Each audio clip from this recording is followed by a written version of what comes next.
오늘은 그냥 소소하게 제가 하고 싶은 말 하려고 합니다. 살면서 어떻게 마음 먹냐에 따라, 인생이라고 하면 좀 그렇고, 자기가 어떻게 마음 먹냐에 따라 스트레스의 높낮이가 크게 달라지는 것 같아요. 삶의 질이라고 할까요? 어떻게 자기가 받아들이냐, 어떻게 자기가 생각하냐에 따라서 가장 첫 번째 스트레스의 변화가 커집니다. 다 아는 사실인데, 하긴 다 아는 사실인데 실천하기가 어렵죠. 욕심을 버리면 되는데 사람이 살다 보면 욕심이 없기가 힘들더라고요. 어디 뭐 산속에 들어가서 계속 정진하는 사람? 그런 사람이 아닌 이상 이렇게 바깥 세상, 사회에 나와서 살면 욕심이 조금씩은 생깁니다. 욕심만 어느 정도 자제해도, 욕심이 없으니까 기대도 하지 않고, 기대도 안 하니까 자기에게 주어진 이 환경에 대해서 감사하게 생각합니다. 조금 더, 지금보다 더 좋은 걸 계속 바라게 되면 이 만족도가 계속 떨어지게 돼요.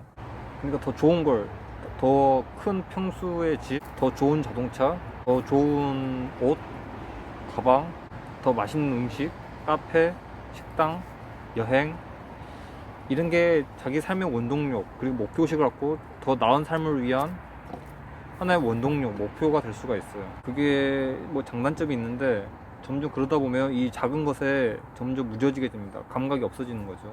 사람이 살면서 매일매일 더 좋은 걸 경험할 수는 없어요. 좋은 걸 가질 수도 없고. 사람이 365일을 살면 그 중에 대부분은 그냥 평범한 날이에요. 평범한 날을 계속 겪다 보면 약간 무기력해지는 경우도 많고요. 그래서 제가 생각한 방법은 그냥 자기 주변에 365일 중에 360일 이상을 겪는 이 평범한 하루하루를, 하루하루에서 경험하는 이 평범한 일상들, 사소한 것들에게 감사함을 갖는 거예요. 뭐 예를 들어볼까요? 옆에 뭐 생수가 있으면, 자기가 마실 수 있는 생수가 있으면, 난 목 마르지 않고 언제든지 마실 물이 옆에 있다. 그리고 제 기준으로 말하면 지금 이거 하나만 입었으면은 좀 이따가 밤이 되면 추웠을 텐데 이렇게 따뜻한 후리스가 있다. 마스크도 있어서 안심하고 외출할 수 있다. 그리고 뭐 운동화 있어서 편하게 걸을 수 있다. 뭐 이런 거. 그러니까 자기가 쉽고, 이미 자기한테 가지고 있고 쉽고 너무 당연한 거라서 감사함을 모르고 그냥 쓰던 그런 존재들이 많을 거예요. 생각을 해보면 하나하나 감사함을 갖는 거죠. 그러니까 밥을 저녁에 이제 퇴근하고 저녁에 집에 가서 따뜻한 밥에 국물과 같이 뭘 먹을 때, 아니 뭐 빵을 먹을 때, 뭐 사소하게 뭐 라면을 먹더라도, 그래 나 오늘 굶지 않고 이렇게 먹을 수 있어서 다행이다. 어떻게 보면은 그건 좀 너무 극단적인 거 아니냐라고 생각할 수 있겠는데, 이렇게 시작하는 거예요. 정말 사소한 거에 감사함을 가지면 다음날부터, 그러니까 하루하루 이제 바뀌게 됩니다. 어떻게 바뀌냐면 항상 고마운 거예요. 하루하루가. 이게 무슨 말인지 아시겠나요? 365일 중에 한 365일을 그냥 살았다면은 이제 마인드를 바꿔서 이렇게 정말 사소한 거, 내가 이거 숨 쉴 수 있고, 목이 마르면 뭐 물을 마실 수 있고, 배고프면 뭘 먹을 수 있고, 그게 뭐든지 간에 뭐 싸구려 라면부터 뭐 밥 한 끼라도 그냥 뭐 한솥 도시락 이런 거랑 상관없어요. 이게 뭐 종류, 가격 이런 거 상관있는 게 아니에요. 그냥 자기가 무엇을 할 수 있다는 것에, 따뜻한 밥을 먹고 굶지 않고 자기가 이제 저녁에 잠을 잘 공간이 있고 씻을 수 있고, 이런 거에 감사함을 느끼는 거죠. 그러면 1년 중에 대부분을 차지하는 365일 중에 한 360일은 평범한 일상이라도 감사함을 느끼게 됩니다. 평소에는 좀 비싸고 화려하고 이색적인 이벤트에만 자기가 감흥을 느끼고 행복함을 느꼈다면, 이렇게 정말 사소한 거, 이렇게 사소한 거에도 감사함을 느끼면 모든 게 다 감사함을 느끼고 고마워지고 새롭게 다가옵니다. 그러니까 이게 중요한 거예요. 왜 우울증, 무기력 이런 것도 뭐 다양한 원인이 있겠지만, 삶의 변화가 없고 반복되는 일상, 이런 것 때문에 복합적으로 누적이 돼서 생기는 경우도 많거든요. 학교나 회사도 똑같잖아요. 학교나 회사도 뭐 안 좋은 일이 생길 수도 있지만 대부분 똑같은 일이 반복적으로 반복이 되니까 이제 무기력해지는 거예요. 내가 그냥 평생 그냥 이러면서 살아야 되나, 한 번 사는 인생인데 계속 이렇게 로봇처럼 살다가 가야 되나, 계속 이런 물음이 생기게 되고 혼자서 괴로워지게 되는 거죠. 그러니까 하나하나 제가 이제 예시를 몇 개 더 드릴 텐데, 다 스마트폰 가지고 계시잖아요. 휴대폰. 자기가 쓸 수 있는 휴대폰이 있고, 어디 전화를 할 수 있는 통화, 문자를 할 수 있고, 데이터 통신 연결해서 인터넷이나 유튜브를 볼 수 있고, 그리고 뭐 어디 매장에 가서 뭐 사지 않더라도 이렇게 구경할 수 있는 즐거움, 구경하는 즐거움도 꽤 있거든요. 감사함을 느끼는 거예요. 정말 작은 존재에도 작은 존재의 소중함을 알고 감사함을 느끼는 겁니다. 분명히 자기도 모르는 사이에 자신에게 도움을 주는 그런 존재들이 많아요, 주변에. 근데 그런 존재를 모르고 그냥 지내면 그냥 계속 그렇게 흘러가는 거예요. 하지만 이제 그런 존재가 눈에 보이는 순간, 이제 자각하는 순간 새롭게 다가옵니다. 새로운 활용 방안, 더 애정하고 정을 들이고 쓸 수 있게 되는 거예요. 기계나 물건, 저는 물건이라고 하면 너무 광범위하고, 저는 기계까지는 영혼이 있다고 생각해요. 영혼. 예를 들어볼까요? 자동차가 있잖아요. 자동차가 그냥 기계로 돌아가는 그런 일반 운송수단이 아니라 자동차마다 영혼이 있어요. 영혼이 있고 생각을 합니다.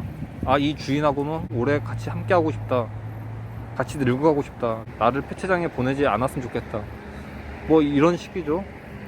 그러니까 기계에도 뭐 사소한 물건에도 뭐 영혼이 있다고 생각하면은 더 물건을 더 각별하게 생각하게 되죠.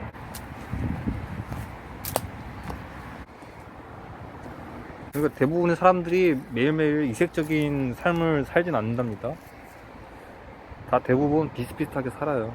대신에 뭐 유튜브의 브이로그, 그 다음에 인스타그램의 SNS, 이런 거는 웬만하면 하질 않길 제가 권장해요. 왜냐면 그런 곳엔 다양한 사람들이 있고, 자기 평범한 지루한 일상은 거의 올리지 않거든요. 본인들도 뭔가 좀 색다르다 이런 거 싶은 것만 사진을 찍어서, 영상을 찍어서 올려요. 뭐 다 그런 건 아니고 대부분이 그런데, 그런 걸 보면 볼수록 자기도 모르게 비교하게 되고, 자기애들 깎아내리게 되고, 그리고 더 우울해지게 됩니다. 그러니까 너무 뭐 다른 사람의 삶 이런 거, 인스타그램이나 이런 거는 필요할 때만 하시고 웬만하면 안 하시는 게 좋죠. 근데 사람이 살다 보면 이제 뭐 이런 마인드를 갖고 있어도 우울할 때가 와요. 외로울 때도 있고요. 외로움과 우울함은 좀 다르겠죠. 이게 왜 오냐면 대부분 자기 마음을 조절하지 못해서 그런 게 있어요. 뭐 타고난 것도 있겠고요. 그리고 정말 그 사람한테 그런 상황이 계속 겹치고 겹쳐서 마음이 그렇게 삐뚤어지는 경우도 많겠죠. 마음이 기운다고 해야 되나? 오늘은 그냥 제가 그냥 이것저것 얘기를 해봤어요. 저는 실제로 이런 마인드로 지냅니다. 왜냐면 저도 그렇게 하지 않으면 견디기가 힘들다고 해야 되나? 저도 좀 안 좋은 생각도 많이 하고 우울해하고, 특히 제 얼굴에 그런 게 많이 남아있어요. 표정, 분위기, 느낌. 저를 처음 보는 사람이 저보고 막 우울하다, 뭐 어둡다, 그렇게 말씀하시는 경우도 있었고, 뭐 지금도 좀 남아있습니다. 약간 그런 느낌이. 말을 그래서 거의 안 하고 숨어 살다 보니까, 저도 이제 말을 잘 안 하다 보니까 좀 버벅이게 되더라고요. 시원시원하게 말을 하는 게 아니라, 저는 분명히 생각으로 말을 똑바로 하고 있는데 이 입으로 나오는 소리는 꽤 버벅이는 거죠. 한국인이더라도 말을 너무 많이 안 하면 대화 능력이 퇴화되고 사회성이 떨어지게 됩니다. 그러니까 사람이 이왕 사는 거 어느 정도 교류는 있어야 돼요. 교류가 없을 수는 없어요. 교류하면서 사회성도 기르고, 주고받고 도움을 주고, 혼자서 살 수는 없습니다, 진짜.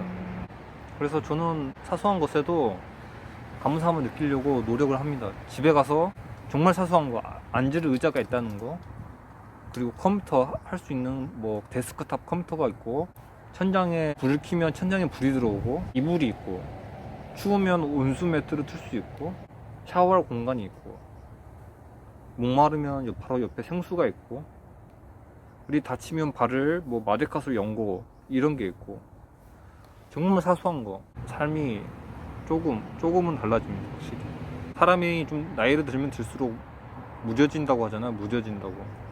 살다 보니까 막 온갖 이런저런 일을 다 겪다 보니까 나이를 먹을수록 점점 주변에서 일어나는 일에 무뎌지는 거죠. 반응. 예전에는 뭐 100이라는 감동이 있으면, 감동을 했다면 나이가 들수록 한 300, 500이라는 변화가 있어야 감동을 하는 것처럼, 나이를 들수록 세포만 늙어가는 게 아니라 세포하고 체내 세포 분열 속도, 이런 활동성까지 느려지는 게 아니라 생각이나 이런 받아들이는 반응성, 이런 것도 같이 무뎌지게 됩니다. 보통은요.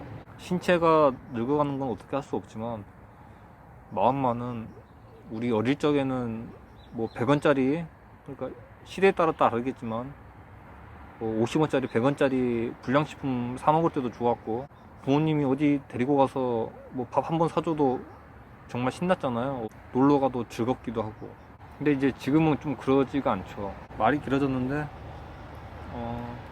사는 게 맨날 기쁠 수가 없어요.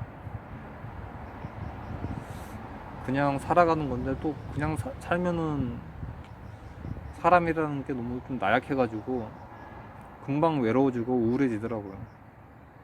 그러니까 제가 앞서 SNS 이런 거 줄이라는 이유가, 거기에는 뭐 우울한 얘기 올리는 사람도 있겠지만 대부분 밝고 하하하호 웃고 맛있는 걸 먹으러 가고 분위기 좋은 데 가고, 뭐 차 사면 차 인증이 올라오고, 비싼 명품을 사면 명품이 올라오고, 거기서는 하나의 밝게 행복하게 그려진 드라마 같아요.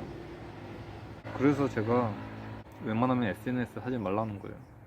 왜냐면 멀쩡한 사람도 이상하게 될 확률이 높은 약간 그런 세계입니다. 인둥이 왔니? 인둥이. 겨울이 오고 있네요. 하늘 보이시나요?